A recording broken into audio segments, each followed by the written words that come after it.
नमस्कार दोस्तों, मैं आपका दोस्त चंदन सिंह फिर से हाजिर एक बार नई वीडियो के साथ आपके अपने फेवरेट चैनल CS टेक्निकल पे। दोस्तों, यदि आज का ये वीडियो नहीं देखते हैं तो आपके 99% तक चांसेस है कि आप जब अपने बच्चे के एडमिशन के लिए जब रजिस्ट्रेशन करेंगे तो वहाँ पर आप गलत कैटेगरी का चयन कर सकते हैं। दोस्तों, यहाँ पर मैं 10, 15, 20 या 50% की बात नहीं कर रहा हूँ, मैं 99% बोल रहा हूँ। तो जाहिर सी बात है, अगर मैं इतने बड़े परसेंटेज की बात कर रहा हूँ तो कुछ ज़रूरी बात ही होगी। तो आज की इस वीडियो में मैं आपको ये ज़रूरी बात ही बताने वाला हूँ ताकि आप रजिस्ट्रेशन के टाइम पर गलती ना करें। तो दोस्तों, जैसा कि आप सबको पता होगा या बहुत सारे पेरेंट्स को पता है कि केंद्रीय विद्यालय स्कूल में कैटेगरी और कोटा वाइज एडमिशन होते हैं या उसके लिए रजिस्ट्रेशन होते हैं। लेकिन यहाँ पर एक बात जानने वाली है कि बहुत से पेरेंट्स को या लगभग सभी को यही लगता है कि जो केंद्रीय विद्यालय स्कूल में जो कैटेगरीज हैं वो 1 से लेकर के 5 तक है, यानी कैटेगरी 1, 2, 3, 4 एंड 5, 5 ही कैटेगरी है। लेकिन ऐसा नहीं है, एक कैटेगरी 6 भी है जिसके बारे में बहुत से पेरेंट्स को नहीं पता है। अगर आपको ये कैटेगरी 6 के बारे में नहीं पता है तो जब आप रजिस्ट्रेशन करेंगे तो वहाँ पर आप रजिस्ट्रेशन के टाइम पे बहुत बड़ी गलती कर सकते हैं। ऐसा लास्ट ईयर भी बहुत से पेरेंट्स के साथ हुआ था कि उन्होंने मेरे को बहुत सारे कमेंट करके बोला कि सर, हमने गलत कैटेगरी का चयन कर लिया था, जिस कारण कि हमारे बच्चे का लिस्ट में नाम आने के बाद भी स्कूल वालों ने एक्सेप्ट नहीं किया, यानी कि उनके बच्चे का एडमिशन नहीं हो पाया। तो उन्होंने गलत कैटेगरी का चयन क्या किया? क्योंकि उनको पता ही नहीं था कि वो कैटेगरी 1 में आते हैं, 2 में आते हैं, 3 में आते हैं। क्योंकि जैसा कि आप सबको पता है कि कैटेगरी 1 से लेकर 5 तक है, लेकिन जिसको छठे कैटेगरी के बारे में नहीं पता था तो वहाँ पर क्या होता है कि जब छठा कैटेगरी जिस स्कूल में आ जाता है तो वहाँ पे पूरी कैटेगरीज का जो जगह होती है चेंज हो जाती है। यानी जो कैटेगरी 1 में आता है वो कैटेगरी 2 में चला जाता है, कैटेगरी 2 वाला कैटेगरी 3 में चला जाता है, कैटेगरी 3 वाला 4 में चला जाता है और कैटेगरी 4 वाला 5 में चला जाता है, और कैटेगरी 5 वाला जो होता है वो 6 में चला जाता है। यानी जो कैटेगरी 6 होता है उसमें आ जाते हैं सभी जो सिविल एम्प्लॉयज़ होते हैं, यानी जो प्राइवेट सेक्टर में जो जॉब करते हैं, या जो मजदूर वर्ग होते हैं, या जिसके छोटे मोटे बिजनेस होते हैं, या जो जनरल कास्ट वाले होते हैं, वो सब किस में चले जाते हैं? कैटेगरी 6 में चले जाते हैं। और जो डिफेंस वाले होते हैं जिनका कैटेगरी 1 होता है नॉर्मल स्कूलों में, वो किस में चले जाते हैं? कैटेगरी 2 में चले जाते हैं। तो इसलिए यहाँ पर ये कंफ्यूजन पैदा हो जाता है कि आप कौन से कैटेगरी में अपने बच्चे के एडमिशन के लिए अप्लाई कर रहे हैं, यानी रजिस्ट्रेशन कर रहे हैं, क्योंकि वहाँ पर पूरा सीक्वेंस ही चेंज हो जाता है। जो कैटेगरी 1 होता है वो किसी और को ही चला जाता है, यानी कि पूरा सीक्वेंस 1 से लेकर के 5 तक चेंज होकर के वो 2 से लेकर के 6 तक हो जाता है, और कैटेगरी 1 किसी और के लिए रिजर्व हो जाता है। तो आज की इस वीडियो में यही मैं आपको बता रहा हूँ। दोस्तों, हो सकता है कि बहुत से पेरेंट्स को इसकी जानकारी ना हो, तो मैं आपको बता दूं कि केंद्रीय विद्यालय 4 टाइप के होते हैं। पहला, केंद्रीय विद्यालय डिफेंस, दूसरा केंद्रीय विद्यालय सिविल, तीसरा केंद्रीय विद्यालय प्रोजेक्ट, और चौथा केंद्रीय विद्यालय IHL यानी इंस्टीट्यूट ऑफ हायर लर्निंग। ये जो होते हैं 4 टाइप के केंद्रीय विद्यालय स्कूल होते हैं। तो मैं आपको यही बताना चाह रहा था कि क्या होता है कि जो डिफेंस का है और सिविल के केंद्रीय विद्यालय स्कूल है, इसमें तो क्या होता है कैटेगरी 1 से 5 तक ही होते हैं। लेकिन जो केंद्रीय विद्यालय प्रोजेक्ट और जो केंद्रीय विद्यालय IHL है, वो क्या होता है कि उनमें 6 कैटेगरी होती हैं। जो प्रोजेक्ट वाले वहाँ के स्टाफ होते हैं उनके लिए कैटेगरी 1 रिजर्व होता है। उसके बाद कैटेगरी 2 से जो होता है नॉर्मल कैटेगरीज वाले आ जाते हैं, यानी एक एक कैटेगरी उनकी शिफ्ट हो जाती है। तो इसी तरह से क्या होता है कि जो केंद्रीय विद्यालय IHL होता है उसमें क्या होता है कि जो कैटेगरी 1 होता है वो IHL वालों के लिए रिजर्व हो जाता है, यानी कि जो IHL के जो स्टाफ होते हैं, जो वहाँ के एम्प्लॉयज़ होते हैं, उनके लिए वो रिजर्व होता है। तो कहने का मतलब ये है कि आपको जब रजिस्ट्रेशन करेंगे तो वहाँ पर ध्यान रखना है कि आप जिस स्कूल में एडमिशन के लिए अप्लाई कर रहे हैं तो वो कौन सा स्कूल है, डिफेंस का है कि सिविल का है कि प्रोजेक्ट का है या IHL का है, ये आपको पता होना जरूरी है। क्योंकि यदि आप मान लीजिए कि प्रोजेक्ट में आपका स्कूल आता है, जो इस स्कूल में आप अपने बच्चे के एडमिशन के लिए अप्लाई करने वाले हैं, और आपको नहीं पता है कि वो प्रोजेक्ट में है, तो आप नॉर्मली क्या होता है कि कैटेगरी 1, 2, 3, 4, 5 तक होता है, तो आप उसी में से किसी का चयन कर लेंगे, तो वहाँ पर आपका ये गलत हो जाएगा। तो इसलिए मैं वीडियो लेकर आया हूँ। तो अब दोस्तों, सबसे बड़ी बात आती है कि आपको पता कैसे चलेगा कि आपका स्कूल कौन सा है, यानी कि आपका डिफेंस वाला है, सिविल वाला है, प्रोजेक्ट वाला है या IHL वाला है। तो ये मैं आपको अभी स्क्रीन पे लेके चल के बताता हूँ। दोस्तों, हो सकता है थोड़ा वीडियो बड़ा हो जाए, बट आप इस वीडियो को जरूर देखें क्योंकि ये आपके काम की चीज़ है। मैं आपके लिए अगर ये टॉपिक लेके आया हूँ तो कुछ ज़रूरी था तभी लेके आया हूँ। थोड़ा वीडियो लंबा हो सकता है तो आप इसको जरूर देखें। तो चलिए स्क्रीन पर चलते हैं। तो दोस्तों, सबसे पहले हम जाएंगे गूगल क्रोम पर। गूगल क्रोम पर जाने के बाद आपने यहाँ सर्च में टाइप करना है केंद्रीय विद्यालय संगठन। उसके बाद आपने सर्च करना है। जब आप सर्च करेंगे तो कुछ इस तरह से पेज खुलकर यहाँ पर आएगा। तो आपने क्या करना है, ये जो दिख रहा है आपको kvsangathan.nic.in, इस पर आपने क्लिक करना है। यहाँ पे आप दिख रहा होगा आपको, इस पर आपने क्लिक करना है। तो जब आप क्लिक करेंगे तो कुछ इस तरह से पेज खुलकर आएगा। तो आपने इसको कैंसिल कर देना है। यहाँ पे जो आपको राइट साइड में टॉप में आपको दिख रहा होगा 3 लाइन्स दिख रहे होंगे, आपने इसके ऊपर क्लिक करना है। जब क्लिक करेंगे तो देखिए यहाँ पर खुल कर आ गया home about KVS academics administration circular sports works. तो ये यहाँ पर वर्क्स दिख रहा है आपको, इस पर आपने क्लिक करना है। ठीक है दोस्तों, यहाँ पर देखिए दो ऑप्शन खुल के आए। पहला है कंस्ट्रक्शनल एक्टिविटीज़, दूसरा है GIS website with existing infrastructure of KVS। तो आपने इसके ऊपर क्लिक करना है।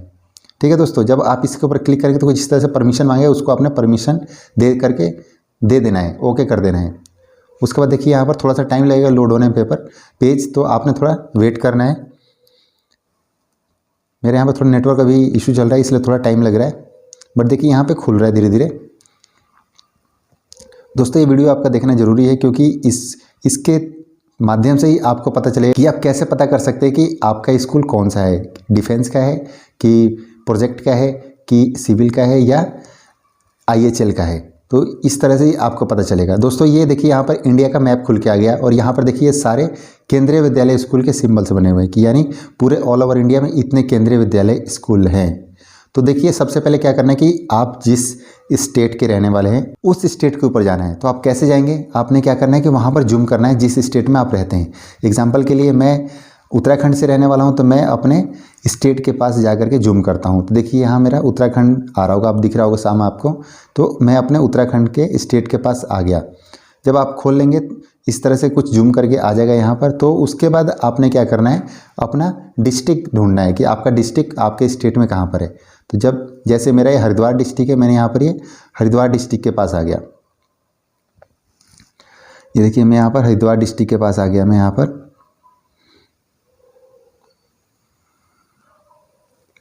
ये आ गया मेरा हरिद्वार डिस्ट्रिक्ट दोस्तों। ठीक है, ऐसे ही आपने अपने स्कूल का ढूंढना है। आपने अपने स्टेट के डिस्ट्रिक्ट में अपने स्कूल को ढूंढना है जिस स्कूल में आप अपने बच्चे के एडमिशन के लिए अप्लाई करने वाले हैं। तो मैं हरिद्वार डिस्ट्रिक्ट में आता हूँ। तो हरिद्वार डिस्ट्रिक्ट में क्या है कि टोटल 2 ही यहाँ पर है। देखिए रुड़की में टोटल 2 केंद्रीय विद्यालय स्कूल है। यहाँ पर आप देख सकते हैं, अगर मैं जूम करूँगा तो यहाँ पर 2 स्कूल आ जाएंगे। यहाँ पर देखिए, तो यहाँ पर 2 स्कूल दिखा रहे हैं और एक हरिद्वार का मैं आपको दिखा रहा हूँ। यहाँ पर ये देखिए, यहाँ पर ये हरिद्वार का ये भेल प्लांट। दोस्तों जब आप इस तरह से क्लिक करेंगे तो देखिए यहाँ पर ये आपको स्कूल दिख जाएगा। उसके बाद आपने क्या करना है कि ये जो सिंबल दिख रहा है केंद्रीय विद्यालय संगठन का, इसके ऊपर आपने क्लिक करना है। जब आप इस पर क्लिक करेंगे तो कुछ इस तरह से डिटेल खुलकर आ जाएगी। दोस्तों देखिए यहाँ पे लिखा हुआ है केंद्रीय विद्यालय भेल हरिद्वार, उसका KV का कोड लिखा हुआ है, उसके नीचे उसके डिटेल्स लिखे हुए हैं। देखिए स्कूल का स्टेटस या सेक्टर देखिए उसके नीचे लिखा हुआ है ये कौन सा स्कूल है। तो यहाँ देखिए लिखा हुआ है प्रोजेक्ट, यानी कि ये प्रोजेक्ट है, KVA केंद्रीय विद्यालय प्रोजेक्ट है ये। तो इस तरह से आप पता कर सकते हैं कि आप जिस स्कूल में अपने बच्चे के एडमिशन के लिए अप्लाई करने वाले हैं वो कौन सा है, प्रोजेक्ट है कि सिविल है कि डिफेंस है कि IHL है। एग्जाम्पल के लिए मैं एक और दिखा देता हूँ। ये देखिए यहाँ पर ये रुड़की है, तो मैं इसके ऊपर क्लिक करता हूँ। मैं इसके ऊपर मैंने क्लिक किया तो देखिए दोस्तों यहाँ पर आ गया इसका डिफेंस सेक्टर में। आप देख सकते हैं यहाँ पर ये डिफेंस लिखा हुआ है, आप यहाँ पर देख सकते हैं ये डिफेंस लिखा हुआ है। तो इस तरह से आप पता कर सकते हैं कि आपका स्कूल किस में आता है। ठीक है दोस्तों, एग्जाम्पल के लिए अगर कोई और है तो मैं क्लिक करके दिखा देता हूँ, हो सकता है कुछ खुल जाए। यहाँ पे मैं एक सहारनपुर का लेता हूँ। मैं देखिए ये डिफेंस का है, यहाँ पर दिखा रहा है। उस तरह से किसी और का मैं क्लिक करता हूँ तो ये देखिए सिविल का दिखा रहा है। यहाँ पर मैं आगरा वाला खोला था, मैं आगरा रीजन के अंदर आता है, तो ये सेक्टर सिविल में आता है। दोस्तों ये मुजफ्फरनगर केंद्रीय विद्यालय मुजफ्फरनगर है, ये सिविल सेक्टर उसमें आता है, सिविल में सेक्टर में आता है। तो इस तरह से आप भी अपने स्कूल का पता कर सकते हैं। ऑलरेडी मैं बता दिया हूँ कि जो डिफेंस है और सिविल है उसमें कैटेगरी 1 से लेकर के 5 तक होता है, और जो बाकी अदर 2 हैं प्रोजेक्ट और IHL उसका क्या होता है कि वो कैटेगरी 1 से लेकर के 6 तक होता है। इसमें क्या होता है कि जो कैटेगरी 1 होता है वो प्रोजेक्ट वालों के लिए रिजर्व होता है, यानी कि उसमें जो कोटा वोटा होता है या जो भी वैकेंसी होती है वो प्रोजेक्ट वालों के लिए रिजर्व होती है। इसमें प्रायोरिटी क्या होता है, उनको दी जाती है।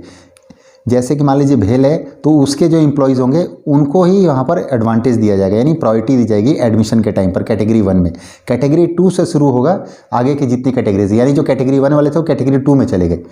जो अदर स्कूल में जो डिफेंस वाले में थे वो कैटेगरी 1 में आते थे, वो इस वाले स्कूल में क्या होगा, जो प्रोजेक्ट वाला होगा दोस्तों, प्रोजेक्ट वाला जो मैं भी आपको दिखा रहा था ना, प्रोजेक्ट वाले में क्या होगा कि वो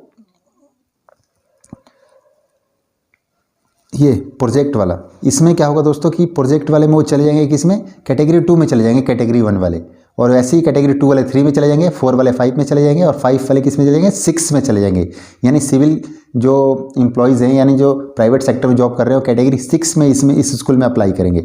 अगर ये हरिद्वार वाले स्कूल में अप्लाई करते हैं तो उनको जो प्राइवेट सेक्टर वाले या जो बिजनेसमैन है या जो मजदूर वर्ग है तो वो सब किस में आएंगे, कैटेगरी 6 में आएंगे। तो इस चीज़ का आपका पता होना जरूरी है क्योंकि यहाँ पर देखिए टोटली चेंज हो गया, जो कैटेगरीज थे, जो कैटेगरी 1 वाले थे वो 2 में चले गए।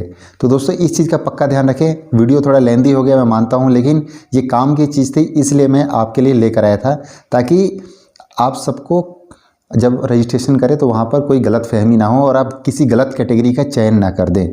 तो दोस्तों इसलिए मैं लेकर आया था। दोस्तों अगर फिर भी आपको कोई डाउट रह गया हो तो आप मुझे कमेंट बॉक्स में कमेंट करके पूछ सकते हैं, मैं कोशिश करूँगा कि वहाँ पर आपका रिप्लाई कर दूँ। तो दोस्तों ये जो मैंने अभी सारी बातें बताई है मैं उम्मीद करता हूँ कि ये आपको समझ में आ गई होंगी। तो जो मैंने आपको बताया कि आप कैसे सर्च कर सकते हैं कि आपका स्कूल कौन से में आता है, यानी आपका स्कूल कौन सा है, डिफेंस का है या आपका सिविल का है या आपका प्रोजेक्ट का है या IHL का है, तो ये आप इजीली ऐसे पता कर सकते हैं। तो आप रजिस्ट्रेशन के टाइम पे गलती ना करें, उससे पहले इसको पक्का चेक करें कि आपका स्कूल किस में आता है और वहाँ पे कैटेगरीज कितनी हैं, उसी हिसाब से आपने कैटेगरी का चयन करना है। तो दोस्तों मैं उम्मीद करता हूँ कि ये वीडियो आपको पसंद आई होगी। अगर ये वीडियो अच्छी लगी है तो आप मेरे चैनल को सब्सक्राइब कर सकते हैं और नई नई वीडियोज़ देखने के लिए केंद्रीय विद्यालय से रिलेटेड और बेल आइकन को प्रेस कर सकते हैं सबसे पहले मेरे वीडियोज़ के नोटिफिकेशन पाने के लिए।